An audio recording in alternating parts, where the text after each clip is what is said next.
Hello Chassos, welcome to another video and our first video back after our forced hiatus. It is wonderful to be back making content, and I hope you're excited because we're going to be talking today about what the real impact, so far as I've been able to tell from practice games, has been from the army rule changing. Now, if you've been living under a rock and you haven't been paying attention to anything, our guiding mechanic got fundamentally changed, where at the start of the shooting phase, you pick your guiders, pick the targets they're going to be guiding into, and then you get the benefit for every unit that shoots into those guided targets outside of the people that have the observer tag. This is a massive rules shakeup because it means that our army rule, which was plotting and complicated and required a whole heap of brain power and order of operations and everything else, has become streamlined and very, very simple. And I'm very, very pleased to report that in my practice games, my initial gut reaction that this is a very big change and a very positive change has been shown to be true. I have not, in the course of 10th, had such an easy game on Tau, and it was every game that I played, even when being under immense pressure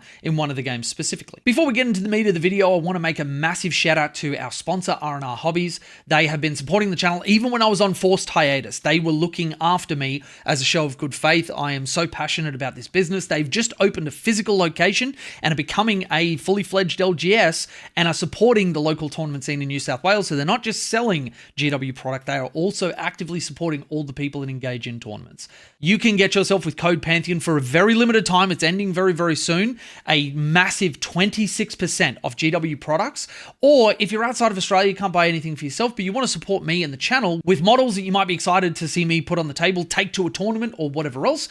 They've set up a gifting service where you can buy under the name Pantheon Studios and set the delivery address to 42 Wallaby Way, Sydney, and they will know that that is for me. Anything that is bought is absolutely appreciated. It is absolutely not necessary, but I've done this as a result of people reaching out and saying that they want to do that. So thank you, R&R Hobbies, for sponsoring this video. Use code Pantheon to get yourself something cool, and let's get into some Tau stuff. The first practice game that I got in was against one of my friends, Alex. He's affiliated with Art of War and is one of the best 40k players in Australia, playing the new Burrower Tyranids. Now, as a note, the new Burrower Tyranids looks absolutely broken to a ridiculous degree. And even in that game, it was a close loss, but it was a close loss where I was under an immense amount of pressure. There was a ton of stuff where I kept looking at the board state and thinking if I had the old guiding mechanics, half of my units wouldn't have guiding in this particular scenario. One of the biggest things that I've actually noticed across all of my games is that I'm having to expose a lot less across the course of turns, which meant that I had a ton of resources all the way through the game, which is not something that I've always been able to say about my games. I also got a game in on the Kroot Hunting Pack, the 1 human versus 100 gorillas list, and that one felt incredibly good, even though the list had to make a concession because the stealth suits went up in points, which I absolutely see why GW did that, and I don't fault them at all for doing. That list really benefited from doing what Kroot Hunting Pack does very, very well with a lot of big gorillas that are hard to take down with invulnerable saves, and my shooting on the back end of it with hammerheads and skyrays was incredibly efficient, and I was able to kill all the things that I needed to kill, and the game felt very, very comfy. And I think after all these changes, it's understandable that people would be disappointed about Cao Yon getting a decent damage nerf, losing sustained hits too. But I genuinely think that each of our detachments now have a fair amount of play, and while some will clearly be better than others, that is just a result of the meta that we're surrounding, because every change can be seen in a vacuum and judged on its merits, but it doesn't mean anything until it goes out into the wild and it deals with whatever threats are going around. Now, it is a very, very meaningful change not having to expose as many units as we did previously, because now the trading patterns, because we have so much stuff, we are a very cheap army. A very cheap army. Because we've basically missed out on every data slate for the last 6 months to a year, but we did get in the Munitorium Field Manual certain points cuts, it means that we can have more stuff on the board than almost anybody else in the game. And what that's meant is that my trading patterns have been very, very reliable. Now, you want to make sure that you have a very, very good base of fire behind you, and a premier unit that is like that is the Fire Knife Squad with a commander, because the damage output is just so reliable. You can put them in a number of detachments that give them AP bonuses. You can put them in the Borkan detachment for sustained and lethal hits, or +1 strength and -1 AP. Auxiliary Carter gives them AP 2 on the missile pods at all times. Being able to take those missile pods up to strength 9 whenever you need is also really, really great. And just generally speaking, as long as you've got a good base of fire behind your units, our trading patterns mean that we can force our opponents to step out and then be able to split fire our guns into whatever targets we need to. And that is the next thing I want to talk about. Split fire has become so simple with this new change, because you'll notice that in the army rule, it just says whenever you shoot into a spotted target. That means when you are, firing at your main target with a set of guns, then you fire at another one. If both of those have been spotted by a certain unit, you will get benefits from them. If both of those units were spotted by stealth suits, you will have rerolls of 1 to hit and wound against both of those targets. Now, I will say, and I want to address an elephant in the room, that there is a lot of talk about stacking guiding benefits and Kroot getting guided and all that sort of stuff. I am not going to be doing any of those things until I get an actual FAQ from GW. To me, it doesn't seem like this is rules as intended, but it's the rules team just missing particular parts of wording. And that's not to throw shade or judgment on anybody that is going to play it like that, because at the end of the day, they're just playing the rules as they're written, which back when daisy chaining was the thing that we were legally allowed to do, I had argued that if GW doesn't want this stuff to be done, they need to write the rules as written appropriately. And us trying to crawl into GW's brain and glean their intent is fraught with danger, and people will get it wrong consistently. But that said, I've played all of my games without doing any of that sort of stuff, and it felt very comfy. It felt very, very good.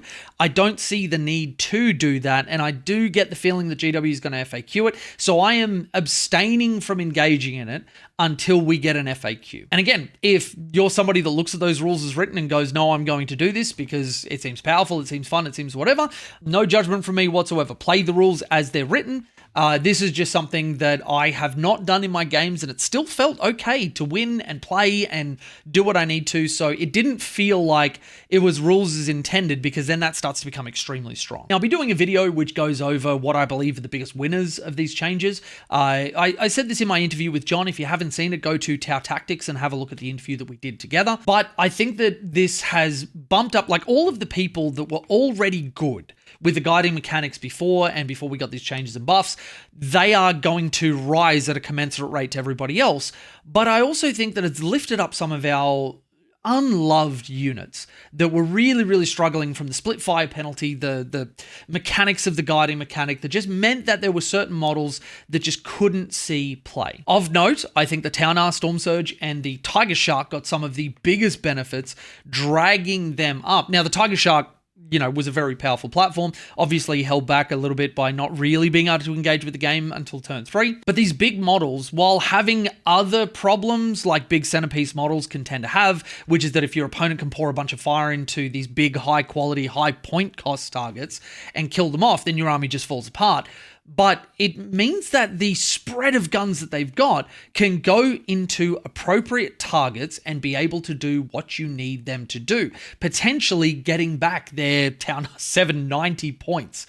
And I'll be honest, I kind of want to take these things to a tournament just to fuck around with them and have a bit of fun and see what I can work. Not expecting to win the whole thing, but if I do end up winning the whole thing, that being a little bit of a flex that I can hold over my opponents, that they are not the most competitive thing, but they are extremely fun to play. Now, all of these changes do mean that stealth suits have become the best units in our book. Like, hands down, I don't think anybody can particularly argue that, because giving army-wide rerolls to hit and wound of 1s is really, really powerful. And to clarify, because there have been people that are like, no, only one unit gets it or whatever. No, the wording of it is very specifically that once a stealth suit unit points at a enemy unit, everybody that shoots into there, if they don't have the observer tag, get reroll 1s to hit and wound. Now, similar to what I was saying about not playing the other rules, the Kroot, I'm not going to be using that. They don't have for the greater good on their data sheet. That rule being absent has always precluded those units from getting any guiding benefits whatsoever. So I won't be engaging in any of that sort of stuff. But again, it's no judgment if somebody is using the rules as written, then, whatever. Personally, I think this is a really good time to be a Tau player. I'm really, really excited to have tournament data start coming out to see how players are translating these buffs into wins and games and how it affects the meta and all that sort of stuff. Nobody can really say with 100% certainty what this is going to do for not only Tau's win rate, but the meta itself, but it was my gut instinct, and after playing a few games, I genuinely believe this puts Tau into a really good playable position, and we'll have to see how that translates for the rest of the meta. If you're interested in getting some help with lists or coaching, learning how to play Tau, I run coaching services. It's been one of the most popular things within my Discord and side business and YouTube business and whatever else. And if you would like to get one-on-one time with me, there are a couple of great ways to do it. One is my website, buying a coaching pack, which gets you a lot of time, potentially even chucking on a game with me for a discounted rate, or you can sign up as one of my patrons. The higher patron benefits give you a lot of my time. They give you access to the Discord and the community we've been building, and especially look at the Join the Pantheon tier, where you get an exceedingly large amount of my time every single month. You can contact me whenever you need to. You get 3 lists built in a month, as well as little events like we ran last night. We ran the first session of a crusade that we're running, tying in a little bit of boarding actions on off months, and that is going to be really, really fun. I actually had a ton of fun playing what is strictly just for fun game rather than it being super competitive. We're running events like that all the time, including like skills workshops and that sort of stuff. So check out all of that in the link in the description, and do the internet things. Let me know what you're thinking. Like the video, leave a comment for how you think Tau's going to shake up, or don't. I'm not your dad. Thank you very much to all my patrons who make all of my videos possible. Really excited to make some more Tau content. I hope you're all excited that I am back. And yeah, this is a good time to be a Tau player. Have fun, keep spawning, shoot people in the face, in game, and we'll see you in the next one.